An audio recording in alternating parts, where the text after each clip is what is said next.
अस्सलाम वालेकुम नाज़रीन, सिंध टेलीविजन न्यूज़ जे पारां मां आहियां मुंहिंजो मेज़बान फयाज़ नाइच। नाज़रीन, अॼु पाकिस्तान मुस्लिम लीग नून जी नायब सदर मियां नवाज़ शरीफ़ साहब जी न्याणी मरियम नवाज़ साहिबा मिसिंग पर्सन्स जे वारसनि पारां जेको पंहिंजनि प्यारनि जी ॻोल्हा लाइ जेका कैंप एहतजाजी लॻाई वई आहे उनजो दौरो कयो वियो ऐं उन्हनि ते तक़रीर पिणु कई ऐं मुख़्तलिफ़ सवालनि जा जवाब पिणु ॾिना। इहो मसइलो अॼु जो न आहे, काफ़ी सालनि खां वठी आहे। मुस्लिम लीग नून जी हुकूमत में बि इहो मसइलो हुयो, त पीपल्स पार्टी जी हुकूमत में बि इहो मसइलो हो, त परवेज़ मुशर्रफ जी हुकूमत में बि इहो मसइलो हुयो। हिन मसइले खे आख़िर पाकिस्तान जे चूंडियल हुकुमरान, को बि चूंडियल हुकुमरान हल न करे सघियो आहे। छा सबब आहिनि, इन ते गुफ़्तगू करण लाइ असां राब्तो कयो आहे मुल्क जे सीनियर सहाफ़ी नामार तजनिगार जनाब रज़ा रूमी साहब सां। रज़ा रूमी साहब, सलाम अलैकुम। वालेकुम अस्सलाम। रज़ा रूमी साहब, आज मरियम नवाज साहबा गई मिसिंग पर्सन्स की अपना कैंप पे, लेकिन जब उनके वालिद साहब की हुकूमत थी तब भी मिसिंग पर्सन्स इसी तरह ही थे, अपना मिसिंग थे जिस तरह आज मिसिंग है। जी, तो क्या मतलब है, आज के इस विजिट को किस तरह देखा जाए? देखिए, बात यह है कि ये आपने बिल्कुल सही कहा है कि मिसिंग पर्सन जो है वो हर दौर में रहे हैं, चाहे वो पीएमएलएन का दौर हो या पाकिस्तान पीपल्स पार्टी का, जो पिछले 10-15 सालों में हमने देखा है। और इससे पहले मुशर्रफ के जमाने में तो उनकी तादाद में ही बहुत इजाफा हुआ, जब बुक्टी साहब के कत्ल के बाद वहां पे मज़ाहमत शुरू हुई और उसका रिएक्शन आया। लेकिन बात यह है कि इस अंदाज में पाकिस्तान के मेन स्ट्रीम जो बड़ी पार्टियां हैं, खुसूसन वो पार्टी जिसका ताल्लुक पंजाब से है, इतने वाज़े अंदाज में मेरे ख्याल से उन्होंने इस इशू के ऊपर कभी भी आवाज नहीं उठाई। और वो किया भी है तो वो बहुत ही मोहतात अंदाज से ताकि ज्यादा मसला ना बने, तो उस लिहाज से तो इसको खुश आइंद करार देना चाहिए। लेकिन आपकी बात बिल्कुल 100% दुरुस्त है कि असल इम्तिहान तब होगा कि अगर कभी मरियम नवाज या उनकी पार्टी का कोई लीडर इक़्तिदार में आए और फिर वो ये जो किए गए वादे हैं, ये जो आंसू बहाए गए हैं, इनका पास ना रखे, लाज ना रखे, तो वो फिर यकीनन बहुत ही अफसोसनाक बात होगी। लेकिन हमें इस चीज को वेलकम करना चाहिए कि हमारे अपने पाकिस्तान में जहां जहां लोग मजालिम का शिकार हैं और खुसूसन जबरी गुमशदगियां जो हैं, वो किसी भी तरह से ना वो आईनी है, ना वो कानूनी है, ना कोई मुहज़्ज़ब माशरा उनकी इजाजत देता है। इसलिए उनके ऊपर आवाज उठाना जो है इस वक्त लाजमी है। अच्छा, इस वक्त जो पीडीएम का मजमूई तौर पर और पीएमएलएन का जो नैरेटिव है वो एंटी इस्टेब्लिशमेंट है। नवाज शरीफ साहब ने गुजरांवाला के जलसे में नाम लिए अपना हमारे मिलिट्री अफसरान के, और उसके बाद जो है ये सिलसिला मुख्तलिफ़ वक्तों पे हम देख रहे हैं पीडीएम के जलसों के अंदर किसी न किसी फॉर्म में वो डिस्कस होता रहता है। आपके ख्याल में ये उस नैरेटिव को स्ट्रेंथन करने का एक जेस्चर लिया जाए, इस तरह देखा जाए इस चीज को? जी बिल्कुल, मेरे ख्याल से बिल्कुल ये दो यहाँ पे 2-3 अवामिल हैं। एक तो जाहिरी बात है, आपने उसका जिक्र कर ही दिया, जो एंटी एस्टेब्लिशमेंट बयानिया नवाज शरीफ ने बनाया है पंजाब में और उनकी साहबजादी इसको आगे लेके चल रही हैं, ये बिल्कुल उसी सिलसिले की एक कड़ी है। लेकिन इससे ज्यादा अहम बात एक और है, और वो ये है कि मरियम नवाज चूंकि अभी सियासत में रिसेंटली दाखिल हुई हैं, मतलब वो उनकी कोई ज्यादा सियासी तजुर्बा तो नहीं है, इसलिए वो अपने आप को एक तरह से इस तरह से भी उभार रही हैं अपनी शख्सियत को, अपनी सियासत को, कि वो एक नेशनल लीडर लगे, न सिर्फ कि वो पंजाब की रहनुमा लगे। आपको याद होगा कि जब मियां नवाज शरीफ ज़ियाउल हक की फैक्ट्री से निकलकर इक़्तिदार में पहुंचे थे, तो वो कोई इस तरह की बात नहीं किया करते थे। वो बल्कि बहुत ही एक प्रो इस्टेब्लिशमेंट सियासतदान थे। एक पूरी दहाई उन्होंने ऐसे, एक दहाई से भी ज्यादा वो दिखाई। बाद में फिर उनकी लड़ाई झगड़ा हुआ तो फिर उनको याद आ गया कि इस्टेब्लिशमेंट जो है वो जुल्म करती है वगैरह वगैरह। तो उसके बरक्स मरियम नवाज जो है वो एक फर्क टाइम पे सियासत में आई हैं और वो ये चाहती हैं कि वो सिर्फ पंजाब की रहनुमा ना देखी जाए। इसलिए आपको याद होगा कि जब 27 दिसंबर को शहीद बेनजीर भुट्टो की बस्ती पर भी उन्होंने बहुत ही एक वाज़ेह अंदाज में और मौसर अंदाज में तकरीर भी की थी, उसको सराहा भी गया था। उन्होंने कहा था मैं सिंध की बेटी हूं। यस, उसने कहा था, आप देखा सक्खर ना, में भी कहा था, और अपना सक्खर में एक दिन पहले वर्कर कन्वेंशन था 26 को, 27 को वो अपना लाड़काना, अपना नौडेरो गढ़ी खुदाबख्श के अंदर भी उसने यही कहा था कि मैं सिंध की बेटी हूँ। जी। तो अब देखिए ना, ये सिग्नल होता है सियासत में, सिग्नल और मैसेज जाता है ताकि सिंध के अवाम को, बलोच अवाम को ये ना लगे कि मरियम नवाज सिर्फ पंजाबी है तो सही वो, लेकिन वो उससे ऊपर बढ़कर कोशिश कर रही है। और मेरे ख्याल से ये एक अच्छी चीज है, क्योंकि पाकिस्तान में इस वक्त फेडरेशन भी खतरे में है, वैसे तो हमेशा ही रहती है और फेडरल पार्टियां जो हैं, जैसे कि पाकिस्तान पीपल्स पार्टी एक हकीकी मानों में फेडरल पार्टी थी, अब उसका असर जो है वो कम हो गया है, खुसूसन पंजाब में। तो हमें जरूरत है कि इस तरह की सियासत की जाए जहां अब तो आपकी फेडरल पार्टी JUI बनती जा रही है।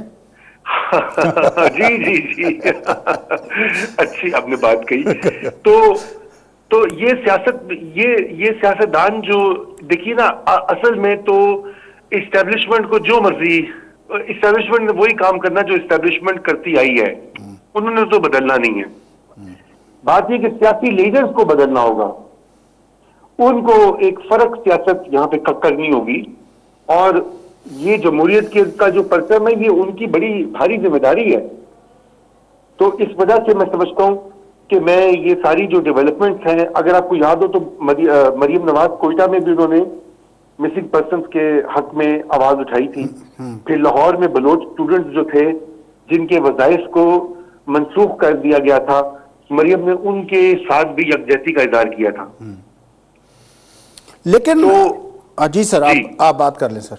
हाँ, तो मैं ये समझता हूँ कि ये सिग्नल्स है, और जारी बात है इनको बहुत ज्यादा इनसे मतलब भी नहीं निकालना चाहिए, क्योंकि असल इम्तिहान तो तब होगा ना जब इनको इक़्तिदार में वो क्या। यही मैं अर्ज कर रहा हूँ कि जब हुकूमत थी पीपल्स पार्टी की और जरदारी साहब हुकूमत में आए थे, तो उसने आके माफ़ी मांगी थी बलोचों से, और फिर हकूक़ के आगाज़ बलोचिस्तान का ऐलान किया था और कहा था कि बलोचों की जो वो सारी अपना शिकायतें हैं वो दूर कर देंगे।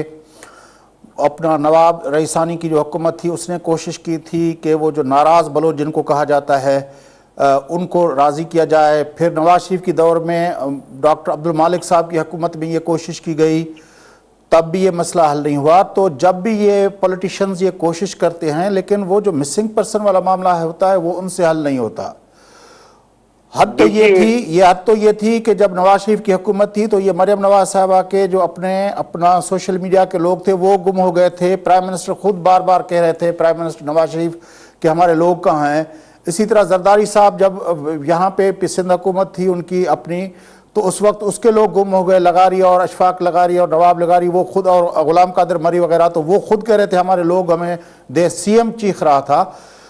तो लगता है कि कहीं ना कहीं हमारे पॉलिटिशियन हुकूमत में आने के बावजूद भी उनकी ग्रिप नहीं होती चीज़ों पे, उनके पास इख्तियारात नहीं होते। जी देखिए, ये बात आपने सही कही है, इससे तो कोई मेरा आपसे इख्तिलाफ नहीं है। 100% बात आपने सही कही है कि इक़्तिदार जो होता है पाकिस्तान में सिविलियन हुकूमतों को मुकम्मल मुंतकिल नहीं किया जाता। कुछ शोबे हैं उनको दे दिए जाते हैं, कुछ शोबे ऐसे हैं जैसे खारजा अमूर हो गया, वो मुकम्मल उनकी गिरफ्त नहीं होती। लेकिन देखिए, इसमें एक और इशू ये है फयाज साहब के, सियासतदानों के अंदर अपना इत्तेहाद भी तो नहीं होता। जब भी सियासतदानों ने, आपको याद है, चार्टर ऑफ डेमोक्रेसी साइन किया था शहीद बेनजीर भुट्टो और नवाज शरीफ और दीगर पार्टियों ने, और उसके सम्राट हमने देखे, एक दिहाई में 18वीं तरमीम भी हो गई, मुशर्रफ का मार्शल लॉ जब खत्म हुआ, और इसके अलावा नया नेशनल फाइनेंस कमीशन भी आ गया। तो उसके बाद जब इनकी आपस में लड़ाई स्टार्ट होती है तो आपने देखा है कि क्या हुआ। तो असल बात जो मैंने आपसे पहले बात कही थी ना, वो ये नहीं थी कि सियासतदानों के पास कोई बहुत ज्यादा इख्तियारात है और वो कर सकते हैं, लेकिन अगर वो मुत्तहद हो सिविलियन बालादस्ती के लिए, और तमाम पाकिस्तानियों के हकूक के लिए, जमहूरियत के लिए, तो फिर वो यकीनन बहुत सी चीजें कर सकते हैं। लेकिन यही बात है कि इनके आपस के जो झगड़े हैं और इनके आपस की जो इक़्तिदार की हवस है, वो कोई काम होने नहीं देती। ये बड़े इश्यूज जो हैं, इन पे इत्तफाक़ राय चाहिए, पार्लिमान में, सिविल सोसाइटी में, मीडिया में। वो तकसीम है अभी तक। अभी आप हमारे मीडिया पे देख लीजिए, जो मेन स्ट्रीम मीडिया है उर्दू का, उसमें तो आधे लोग आगे ये कहते हैं जी जमहूरियत को तो बंद हो जाना चाहिए, ये तो सब चोर हैं, मार्शल लॉ बेहतर होता है। ऐसे ऐसे लोग भी होते हैं। मैं तो उसको मेन स्ट्रीम मीडिया नहीं कहता हूँ, मैं उसको उर्दू लैंग्वेज का मीडिया कहता हूँ। इसी तरह हम अपना सिंधी लैंग्वेज में बात कर रहे हैं और हम उनसे ज़्यादा शायद अपना मेन स्ट्रीम है, क्योंकि हम उर्दू वालों से भी बात कर लेते हैं, सिंधी वालों से भी बात कर लेते हैं, बलोचों और पश्तूनों से भी बात कर लेते हैं। तो मेरे ख्याल में मेन स्ट्रीम मीडिया तो उसको पता नहीं कहना चाहिए। सही कह रहे हैं, नहीं कहना चाहिए। देखिए, मैं तो इस्तेलाह इस्तेमाल की है कि जो ज्यादा क्या उसको बोलते हैं, नशर होता है, जिसका चर्चा होता है उर्दू में और ये और वो, तो वो आपने देखा है कि वो लोग क्या करते हैं। तो हमें इत्तेफाक राय की जरूरत है पूरे मुल्क में। नहीं, जिस मौजू पे हम बात कर रहे हैं रजा साहब, मैं कह रहा हूं कि अगर वक्त के हुक्मरान वो जरदारी साहब की हुकूमत हो या नवाज शरीफ साहब की हुकूमत हो, मालिक बलोच वहां पे बैठे हों या कोई भी बैठा हो, वो इस मामले को एड्रेस नहीं कर पाते। फिर हम देखते हैं कि पार्लियामेंट के अंदर अपना गए हमारे अपना मेंगल साहब 6 नुकात के साथ, तो वो पार्लियामेंट भी उनको कुछ नहीं कर पाती। इफ्तिखार चौधरी की सुप्रीम कोर्ट का हमें याद है कि वो रोज़ गरजते बरसते थे कि मैं फलां को बुलाऊंगा, हमारे इदारों के नाम लेके उनके सरबराहों के बारे में कहते थे कि उनको बुलाऊंगा, अगर ये मामला इतने दिनों में हल ना हुआ, इतने लोग मेरे पास नहीं सामने लाए गए। लेकिन वो कहते रहे, ना किसी को बुला सके, ना उस मसले को हल कर सके।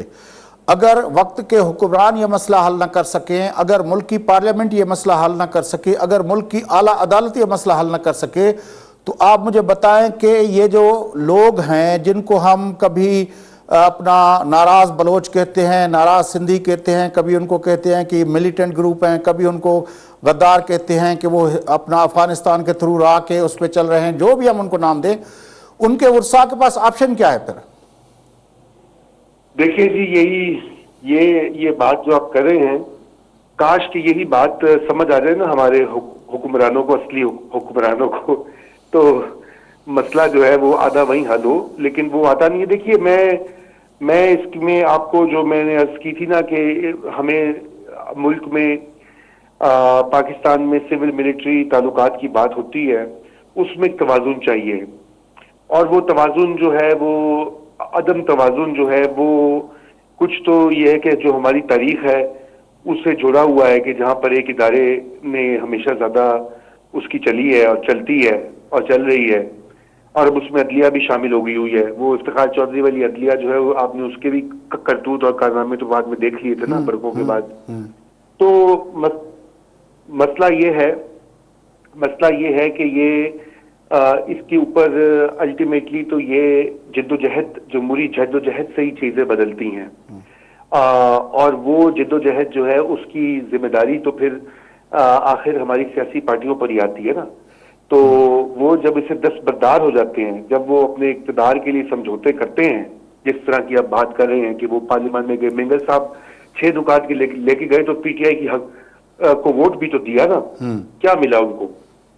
अभी आज वो इत्तेहादी हैं, एक तरफ वो पहले निकले एक बार, फिर दोबारा आए, फिर आए, तो ये भी तो बात है ना, इत्तेहादी भी हैं और उनको तो ये जो जी कहिए जी सर। हाँ, तो मैं ये कह रहा हूँ कि ये इसमें यहाँ पे मसला ये है कि कॉम्प्रोमाइजेस जो है ना, वो भी मसला बन जाते हैं। बड़ी मेहरबानी रज़ा रूमी साहब, आपने हमें ज्वाइन किया, वक्त दिया। नाज़रीन, रज़ा रूमी साहब मुल्क जा सीनियर साफ़ी, नामेरा तर्जनगार असां गॾु हुआ। अॼु पाकिस्तान मुस्लिम लीग नून जी नायब सदर टे भेरा मुल्क जो वज़ीर आज़म रहंदड़ मियां नवाज़ शरीफ़ साहब जी न्याणी मरियम नवाज़ साहिबा इस्लामाबाद जे अंदरि जेके खंभे गुम कयल जेके शहरी आहिनि उन्हनि जे वारसनि जी जेका कैंप लॻल आहे उन ते वई उते उन्हनि सां यकजहती जो इज़हार कयो ऐं हुन पाकिस्तान जे इदारनि जे मथां सिक्योरिटी जे इदारनि जे मथां काफ़ी तनक़ीद बि कई। नाज़रीन वक़फ़ो वठूं था, वक़फ़े खां पोइ मोटी जी गुफ़्तगू अॻिते वधाईंदासीं, असां गॾु रहिजो।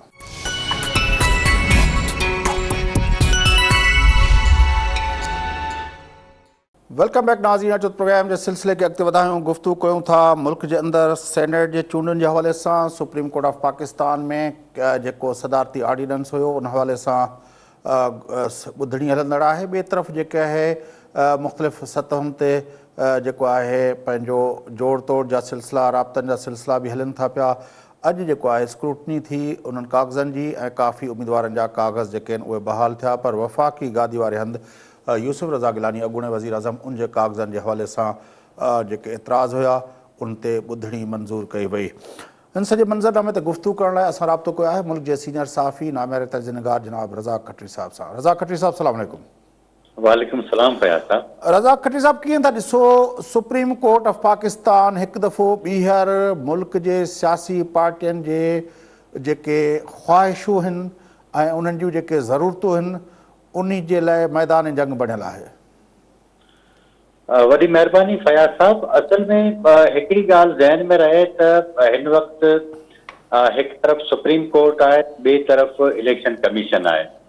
इलेक्शन कमीशन जो रोल जेको आहे इन दफ़े असांखे जेको नज़र अचे थो उहो इन हवाले सां अहम आहे त पहिरियों दफ़ो ईअं लॻे थो त इलेक्शन कमीशन पंहिंजी जेका आइनी पोज़ीशन आहे उहो उन ते स्टैंड वठी बीठो आहे। ऐं गुज़िरियल 2 ॾींहंनि खां सुप्रीम कोर्ट अंदरि इलेक्शन कमीशन जे चीफ खे तलब कयो वञे थो ऐं ख़ुदि अटॉर्नी जनरल पारां मुख़्तलिफ़ जेके दलील ॾिना पिया वञनि पिया, सुप्रीम कोर्ट पारां जेको सवाल उथारियो पियो वञे उन ते इलेक्शन कमीशन बहरहाल पंहिंजे स्टैंड ते मौजूदु आहे। उहो कतई तौर ते अञा ताईं पोइ ते हटण लाइ तयारु न आहे। मुमकिन आहे त सुभाणे सदारती रेफरेंस जे हवाले सां को फ़ैसिलो अची सघे थो, छाकाणि त अॼु सुप्रीम कोर्ट इन ॻाल्हि जो इज़हार बि कयो आहे।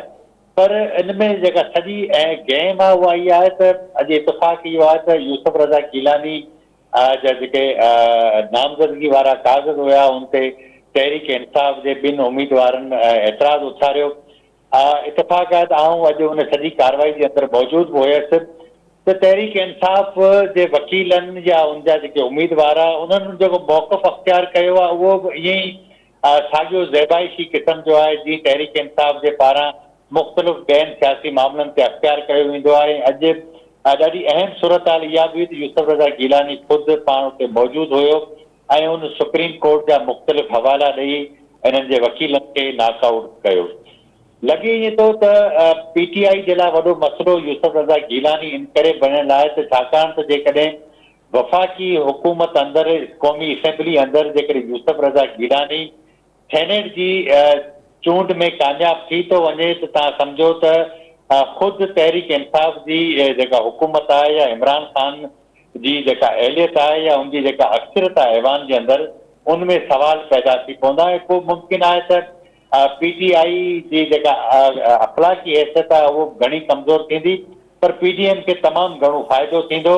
इहो ई सबबु आहे त ख़ुदि इमरान ख़ान साहिब जी इहा कोशिशि आहे त कंहिं न कंहिं तरीक़े सां जी चेयरमैन सेनेट जे ख़िलाफ़ तहरीक अदम एतमाद खे नाकाम बणायो वियो। हिन दफ़े बि इन क़िस्म जो ई को अहिड़ो चमत्कार थी पवे, पर हिन दफ़े लॻे ईअं थो त जेके हालतूं तहरीक चेयरमैन जे तहरीक अदम एतमाद जे हवाले सां हुयूं, हिन दफ़े अलाए छो ईअं महसूसु थिए थो त शायदि मुमकिन आहे को ॾींहुं 2 में को अहिड़ो स्पेशल अरेंज थी वञे त पोइ ॿी ॻाल्हि आहे।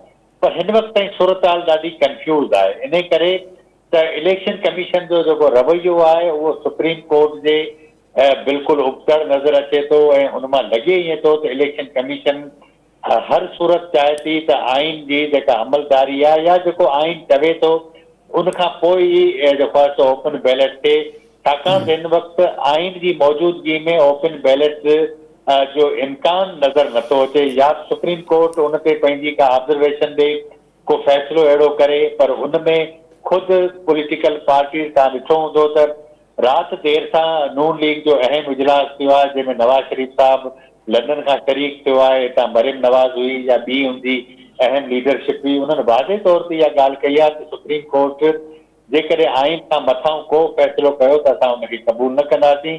त सियासी धुरियुनि जो जेको रद्द अमल आहे, पर उन मां अॼु महसूसु ईअं कयो पियो त मुमकिन आहे को उन रद्द अमल जो को शायदि सुप्रीम कोर्ट ते को असरु पवे, पर अॼु जेके रिपोर्ट थी उन शयूं असांजे दोस्तनि कयूं उन मां लॻे ईअं थो त सुप्रीम कोर्ट पंहिंजे उन साॻिए ट्रैक ते मौजूदु आहे। पर जीअं तव्हां चओ था त सुप्रीम कोर्ट जे बारे में जीअं इहो केस वियो आहे, उन ते जीअं तव्हां चओ त कल्ह PMLN जो इजलास थियो आहे जेके नवाज़ शरीफ़ साहब ख़िताबु कयो आहे, पर उनखां पहिरियों तव्हांखे यादि हूंदो त मौलाना फज़लुर रहमान जलसे खे ख़िताबु कंदे बिल्कुलु वाज़े लफ़्ज़नि में चयो हुयो त सुप्रीम कोर्ट पाण खे कंट्रोवर्शियल न करे, छाकाणि त सुप्रीम कोर्ट आइन जे उन्हनि शिकनि या उन्हनि लफ़्ज़नि जी इंटरप्रिटेशन करे सघे थी जंहिंजे बारे में आइन का शइ ॻाल्हाईंदो हुजे। हीउ जेको आहे जिन मामलनि ते आइन ख़ामोश आहे उहो पार्लियामेंट जो कमु आहे, तंहिं लाइ हू इन मामले में नथो करे सघे। हीअ जेको कल्ह जेका इहा थी आहे, वरी प्रेस कॉन्फ्रेंस बि थी आहे, शायदि ख़ाकान अब्बासी साहब कई आहे या मरियम नवाज़ ट्वीट कई आहे, तव्हां पंहिंजे प्रोग्राम में बि उनजो ज़िक्र कयो राति। तव्हांखे लॻे थो त ॿिए पासे खां बि हिकिड़ो प्रेशर जेको आहे सुप्रीम कोर्ट जे बारे में उहो थिए पियो त उहा जीअं कंहिं तरह डी ट्रैक न थिए? हाँ, बिल्कुलु इहा सही ॻाल्हि आहे। सोशल मीडिया ते जेको रद्द अमल आयो आहे उहो छाकाणि त असांजो जेको रेगुलर मीडिया आहे उहो घणियूं शयूं डिस्कस नथो करे, पर जेके दोस्त आहिनि सुप्रीम कोर्ट में जिन सां डिस्कस थिए थो उहे अञा ॿियूं ख़बरूं ॿुधाइनि था। त इहा ॻाल्हि त ज़हन में रहे त सूरत हाल ॾाढी मुंझियल आहे, पर असल में इलेक्शन कमीशन जे चीफ जो जेको रवैयो आहे उन मां मूंखे अलाए छो ईअं महसूसु थिए थो त हाणे हिकु पेज वारी जेका सूरत हाल हुई उहा शायदि उन में उहा शिदत न आहे रही जेका माज़ी में हुई। ऐं मरीम नवाज़ जो अॼु जेको आहे सो डी टॉक ते अचणु, मिसिंग पर्सन जा जेके वारिस आहिनि उन्हनि सां मिलणु, काफ़ी देरि उते विहणु, इहो ख़ुदि जेको आहे सो पॉलिटिकल डेवलपमेंट आहे। न त मूंखे ॿुधायो त इस्लामाबाद में कॾहिं इन ॻाल्हि जो इम्कान ई मूंखे नज़र कोन आयो त को सियासी धुरियूं ख़ुसूसन मरियम नवाज़ जी सूरत में जेका पंजाब जी सभिनी खां वॾी नुमाइंदा पार्टी आहे, उहा उनजी लीडर आहे, उहा उते वञे थी। छाकाणि त मूंखे यादि आहे त मामा कदीर जॾहिं पैदल सफ़र करे इस्लामाबाद पहुतो हो त उते ख़ुदि सहाफ़ियुनि जो रवैयो मामा कदीर सां ॾाढो जेको आहे सो इम्तियाज़ी रवैयो हो। उनजे बावजूदि मामा कदीर खे वापसि वञणो पियो, पर हे डी टॉक ते वेठा आहिनि, उनमें को मीडिया उनखे कवरेज ॾिए थो को नथो ॾिए, पर उनजे बावजूदि इहो ख़ुदि इंतिहाई अहम आहे। इहो तव्हां उनखां अॻु में तव्हां ॾिसो त वफ़ाक़ी मुलाज़िमनि जो एहतिजाज हुयो, उनखां पोइ वापदा वारा आया, हाणे मिसिंग पर्सन्स जा जेके वारिस आहिनि उहे पैसा आहिनि, ऐं हीअ जेका गड़बड़ हले थी उहा जेको आहे सो ॾाढी अजीब ईअं महसूसु थिए थो त सूरत हाल इमरान ख़ान जे लाइ अॼु खां 2-4 महीना अॻुवारी न आहे। ऐं इहो ई सबबु आहे त अॼु मुंहिंजी पीपुल्स पार्टी जे हिकिड़े अहम अॻवान सां ॻाल्हि ॿोल थी पए। उनमें मूं पुछियोमांसि त यूसुफ रज़ा गीलानी जी छा पोज़ीशन आहे, तो ॾाढा पुरउमीद हुया। हाणे उते तव्हांखे हिकिड़ी ॿी बि ॻाल्हि इहा ॿुधायो वञा त जहांगीर तरीन जी जेका घरवारी आहे उहा हिन जी सफ़ा वेझी अज़ीज़ आहे यूसुफ रज़ा गीलानी साहब जी। इन करे इहे जेके ख़ानदान आहिनि, वॾा वॾा ख़ानदान जागीरदार ऐं पीराणियूं गादियूं आहिनि, इन्हनि जा बुनियादी तौर ते न ज़ाती लाॻापा आहिनि, पर ज़ाती लाॻापा कॾहिं कॾहिं सियासी लाॻापनि जी बुनियादनि ते क़ुर्बान करे सघजनि था। हिन वक़्तु जहांगीर तरीन ऐं इमरान ख़ान जे विच में काफ़ी गैप आहे। जहांगीर तरीन वॾो रोल प्ले करे सघे थो। मुंहिंजी ज़ाती तौर ते जेके सराइकी बेल्ट जा असांजा MNAs आहिनि उनजे लाइ चयो वञे थो त 20 खां 25 अहिड़ा MNAs आहिनि जेके यूसुफ रज़ा गीलानी खे जेकॾहिं ओपन बैलेट जो नथो मामिलो थिए ऐं खुफ़िया वोटिंग थिए थी त उन में हू वोट करे वेंदा यूसुफ रज़ा गीलानी खे। इहो ई सबबु हो त अॼु तहरीक इंसाफ़ जा वकील, उन जा जेके जनरल सीटनि ते 2 उम्मीदवार हुया, उन्हनि तमामु घणी कोशिशि कई। तक़रीबन 20-25 मिंट हेयरिंग हली आहे इलेक्शन कमीशन जे अंदरि, ऐं उनजे अंदरि उन्हनि जेके बि दलील ॾिना आहिनि उन्हनि खे यूसुफ रज़ा गीलानी पाण ऐं उनजा जेके वकील हुया नैयर बुखारी साहब, उनजो ॿियो वकील हुयो, उन्हनि खे नॉकआउट करे छॾियो आहे। छाकाणि त बुनियादी तौर ते जेके बि ॻाल्हियूं तव्हां इलेक्शन कमीशन जे साम्हूं रखो था उहे आइन, कानून ऐं इलेक्शन कमीशन जे कानून जी बुनियादनि ते रखंदा आहियो, पर तहरीक इंसाफ़ वारनि जी कोशिशि इहा हुई त कंहिं न कंहिं तरीक़े सां यूसुफ रज़ा गीलानी खे जा काग़ज़ मुस्तरद थियनि त उन सूरत में उनखे सॼी जंहिं मां ॿाहिरि कढिजे। और मुझो ख्याल है तो यूसुफ रज़ा गिलानी इमरान खान के लाए तमाम बड़ो इम्तिहान थी पियो आहे। अच्छा, गिलानी साहब के बारे में जीअं तव्हां चयो त उहो जेको हिकिड़े फैक्टर तौर ते असरअंदाज थिए थो ख़ुदि नेशनल असेंबली जे अंदरि, मुंहिंजी इतला मुताबिक़ त गिलानी फैक्टर जेको आहे उहो पूरी सेनेट जे चूंडनि ते असरअंदाज थिए थो। उहो शायदि फयाज़ साहब तव्हांजो आवाज़ ठीक नथो अचे। मुंहिंजो आवाज़ सही आहे साईं? हाँ, असल में डिस्टर्बेंस आहे। हाणे ठीकु आहे? हेलो, मुंहिंजो आवाज़ ठीकु आहे रज़ा खत्री हाँ साहब? हाँ हाणे ठीक आहे, ठीक हा, आहे। मूं पियो चओ त गिलानी फैक्टर जेको आहे, यूसुफ रज़ा गिलानी फैक्टर जे बारे में हिते जेका आहे कुझु असांखे बि जेके इतला आहिनि त उहो मजमूई तौर ते सेनेट जे चूंडनि ते तमामु घणो असरअंदाज थिए पियो। जेका तव्हां ज़ाती लाॻापनि जी ॻाल्हि कई त हुनजा लाॻापा पीर साहब पागारे सां बि आहिनि ऐं सदरुद्दीन शाह जेको हिते सिंध मां जेको सेनेट जी चूंड ते बीठो आहे, थी सघे थो त इहे 14 वोट जेके आहिनि उहे उन जी जेका खुटल जी जेका खोट आहे उहा पीपल्स पार्टी पूरी करे ऐं उहे 14 वोट जेके आहिनि GDA जा वरी पीपल्स पार्टी खे रिज़र्व सीटुनि ते सपोर्ट कनि त जंहिंसां उहे रिज़र्व सीटूं चारे जूं चारे पीपल्स पार्टी विन करे सघे। इहे इन तरह जूं पंहिंजो सेटअप बि हिते डिस्कस थिए पियो, मुख़्तलिफ़ हवालनि सां उन हवाले सां ख़बरूं अचनि पियूं त मजमूई तौर ते सिराइकी बेल्ट, जहांगीर तरीन, पागारो साहब, तो गिलानी फैक्टर मजमूई तौर ते सेनेट जे चूंडनि में तमामु अहम हैसियत इख्तियार करे चुको आहे। हाँ न बिल्कुलु, ये तव्हांजी ॻाल्हि बिल्कुलु ठीकु आहे। असल इशू इहो आहे त हिते जेके GDA जा क़ौमी असेंबली जा मेंबर आहिनि, मूंखे अलाए छो शक लॻे थो त को हिकु छॾे बाक़ी ॿिया जेके आहिनि उहे बि इमरान खान जे उम्मीदवार खे वोट न कंदा, डॉक्टर हफ़ीज़ शेख खे। पर हाणे हिन सॼी सूरत हाल में मूंखे बि तव्हां जेकॾहिं इहो जाइज़ो वठो त जेकॾहिं डॉक्टर हफ़ीज़ शेख यूसुफ रज़ा गिलानी जे हथां शिकस्त खाई थो वञे त मंज़रनामो सॼो सियासी तब्दील थी वेंदो। मूंखे इहो त आइनी तौर ते वधि में वधि उहो जेको वज़ीर ख़ज़ाना वारो उहिदो आहे उहो मुंहिंजो ख़्यालु आहे शायदि 6 महीना या 3 महीननि जो मुदो आहे। इन करे ई डॉक्टर हफ़ीज़ शेख खे वज़ीर ख़ज़ाना मुक़ररु कयो वियो त जीअं हू सेनेट में हुनखे चूंडाए मुकमल तौर ते वफ़ाक़ी वज़ीर कराइनि। जेकॾहिं डॉक्टर हफ़ीज़ शेख हाराए थो वञे त इहो न रुॻो इमरान खान जी शिकस्त हूंदी, पर पाकिस्तान जो बुनियादी तौर ते जेको माशी सिस्टम आहे जंहिंखे डॉक्टर हफ़ीज़ शेख संभाले वेठो आहे, उनजे लाइ ॿियो हल तो कढी सघनि था त हुनखे एज़ ए मुशीर तौरु रखी छॾींदा। पर बुनियादी तौर ते सियासी मंज़रनामो आहे उहो तब्दील थी वेंदो ऐं पोइ शायदि इहो थी सघे थो त जेकॾहिं इन क़िस्म जी सूरत हाल पैदा थिए थी त PDM जी 4 मार्च ते सेनेट इलेक्शन आहिनि, 26 ते हुननि खे हिते अचिणो आहे ऐं इन दौरान ई क़ौमी असेंबली जा 2 टे इजलास थियणा आहिनि। उनमें हिननि खे तमामु घणो टफ टाइम मिलंदो ऐं इन सूरत हाल जे अंदरि हिननि जी हिकिड़ी ई उमेद आहे ऐं उहा आहे सुप्रीम कोर्ट, जंहिंमां हिननि खे हुकूमत खे इहा उमेद आहे ऐं शायदि इन बारे में तमामु घणा पूर उमेद आहिनि त हिननि खे सुप्रीम कोर्ट मां रिलीफ मिलंदो ऐं सुप्रीम कोर्ट जे जेका मौजूद जज साहिबान आहिनि जेके ॻाल्हियूं कनि था उन मां बि ईअं लॻे थो त शायदि को रिलीफ मिली वञे।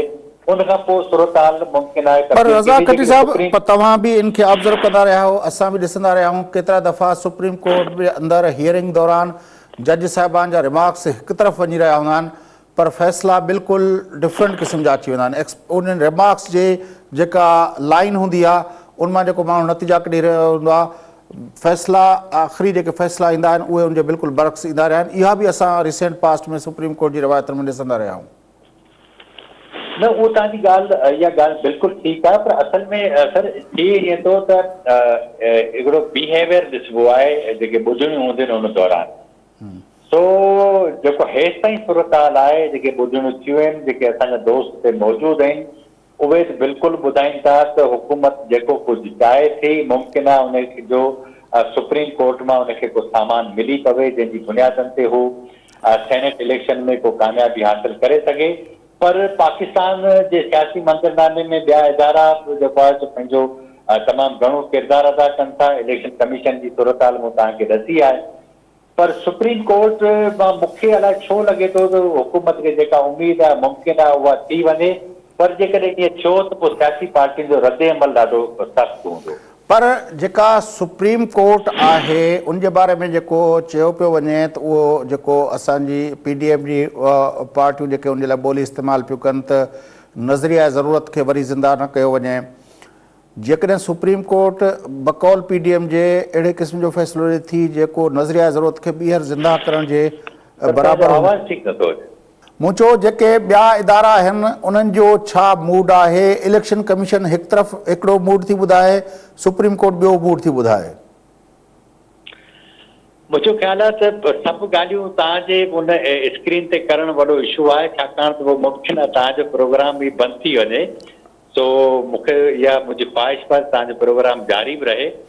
असल इशू इहो आहे त जीअं मूं तव्हांखे पहिरीं अर्ज़ु कयो त उहो जेको हिकु पेज हुयो उहो हिकु पेज जे हवाले सां जेका दावेदारी हुई उन में मूंखे अलाए छो शक लॻे थो, पर बुनियादी तौर ते ख़ुदि सुप्रीम कोर्ट जो फ़ैसिलो जेकॾहिं ओपन बैलेट जो अची थो वञे त पोइ त हिकु पेज तव्हां सम्झो सलामत आहे।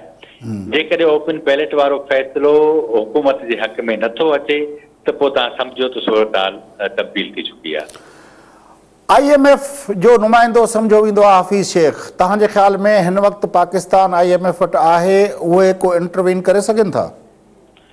असल में सर पाकिस्तान में जेका सियासी सूरत हाल पैदा थी आहे, मरियम नवाज़ शरीफ, मौलाना फज़लुर रहमान या पाकिस्तान पीपुल्स पार्टी, मक़सदु इहो त जीअं सम्झो पाण पहिरीं इहो डिस्कस पे कयोसीं त PDM जेको आहे सो इज्तिमाही इस्तीफ़नि जी जेका ॻाल्हि ते कई उन सां वापसि थी आहे, पंहिंजे नैरेटिव ते बिल्कुलु उन जेको आहे सो पोइ ते हटी वई आहे। पर हीअ जेको सेनेट वारी सूरत हाल पैदा थी आहे उन ख़ुदि हुकूमत खे झको ज़रूरु कयो आहे ऐं ॿिया जेके असांजा इदारा आहिनि जेके हुकूमत जे पोयां बीठल हुया उन्हनि जी अहमियत वधी आहे, हुकूमत उन्हनि जी मोहताज थी आहे। ज़ाहिर आहे त हिन हुकूमत डेमोक्रेटिक जेको स्पेस हो उनखे घटायो आहे ऐं हाणे उन्हनि जे आसिरे ते ई हुकूमत हली पए।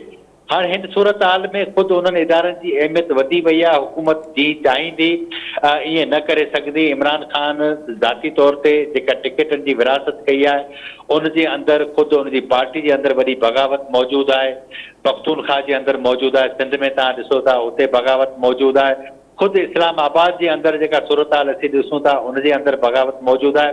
त हे जेको वकड़ हींअर अपोज़िशन जी जमायतनि हिननि खे विधो आहे सो मुंहिंजो ख़्यालु आहे त उन मां हिन जो निकिरणु एॾो ईज़ी कोन थींदो ऐं उहो जेकॾहिं निकिरे बि थो त उनजी का क़ीमत उनखे वॾी उते अदा करणी पवंदी, उनखां पोइ थी सघंदो। पर पाकिस्तान जा जेके असांजा इदारा आहिनि उहे छा इमरान ख़ान जी क़ीमत ते बाक़ी समूरनि सियासी धुरियुनि सां एतिरो फिटाए वेंदा ऐं जो जॾहिं बलूचिस्तान जा माण्हू हिते था अचनि, इस्लामाबाद जे डी चौक ते वेठा आहिनि, ज़ाहिर आहे सॼी दुनिया जा सिफ़ारतकार हिते आहिनि, हितां दुनिया जूं एजेंसियूं हिते कमु कनि थियूं, शयूं रिपोर्ट थियनि थियूं, त इहा सॼी सूरत हाल इन क़िस्म जी आहे जो इमरान ख़ान जे लाइ एॾो आसान न आहे। जेकॾहिं उनखे बार्गेनिंग वरी असांजे इदारनि सां ॿीहर बि करणी पई त उनखे कंहिं वॾी क़ीमत ते करणी पवंदी। वॾी महिरबानी रज़ा खट्री साहब, तव्हां असांखे जॉइन कयो। नाज़रीन, मुल्क जा सीनियर सहाफ़ी नामियार तर्जुमेगार रज़ा खट्री साहब सां गॾु आहे। इंतिहाई अहम जेका ॻाल्हि आहे उहा इहा आहे त पाकिस्तान तहरीक इंसाफ़ जे हवाले सां जेको सिंध जे अंदरि जेको हुनजे पार्टी टिकटनि ते एतिराज़ आहिनि, बलोचिस्तान जे अंदरि जेका पार्टी टिकटनि जे एतिराज़ आहिनि, KPK जे अंदरि जेको आहे उहा हुते जेको आहे इख़्तिलाफ़ साम्हूं अची विया आहिनि ऐं पंजाब जे अंदरि बि को वॾो पंहिंजो वॾी का रिफ्ट साम्हूं अची सघे थी, ख़ासि तरह जेकॾहिं जहांगीर तरीन फैक्टर एक्टिव थिए थो त उहो तमामु घणो वॾी पंहिंजो पंजाब जे अंदरि बि थींदो। लॻे ईअं थो त जेकॾहिं ओपन बैलेट न थियो ऐं जेकॾहिं खुफ़िया रायशुमारी ते इलेक्शन थी त PTI जे लाइ ख़ुदि जेको आहे चइनी यूनिटनि जे अंदरि ऐं क़ौमी असैम्बली जे अंदरि तमामु वॾी जेका आहे उहा जेका सूरत हाल आहे उहा काफ़ी ख़राबु थी सघे थी ऐं ज़ाहिर आहे जेकॾहिं अहिड़ी सूरत हाल थिए थी त PTI लाइ ॾाढो मुश्किल हूंदो पंहिंजे उन्हनि MPAs ऐं MNAs जे ख़िलाफ़ु क़दम खणणु, छाकाणि त हींअर त इख़्तिलाफ़ बिल्कुलु वाज़े साम्हूं अची विया आहिनि। ॾिसजे सुप्रीम कोर्ट ऑफ पाकिस्तान हिन सॼी सूरत हाल में जेको उनजो फ़ैसिलो हूंदो उहो इंतिहाई अहम रोल अदा कंदो ऐं यूसुफ रज़ा गिलानी साहब जे काग़ज़नि जी मंज़ूरी वारो मामिलो बि फ़िलहालु अटकियल आहे ऐं इहा डेवलपमेंट जेका थींदी उहा शयुनि जे असुल रुख़ जो तयन कंदी। प्रोग्राम जो वक़्तु पूरो थिए थो। पंहिंजे मेज़बान फयाज़ नाश कंदा इजाज़त सां गॾु।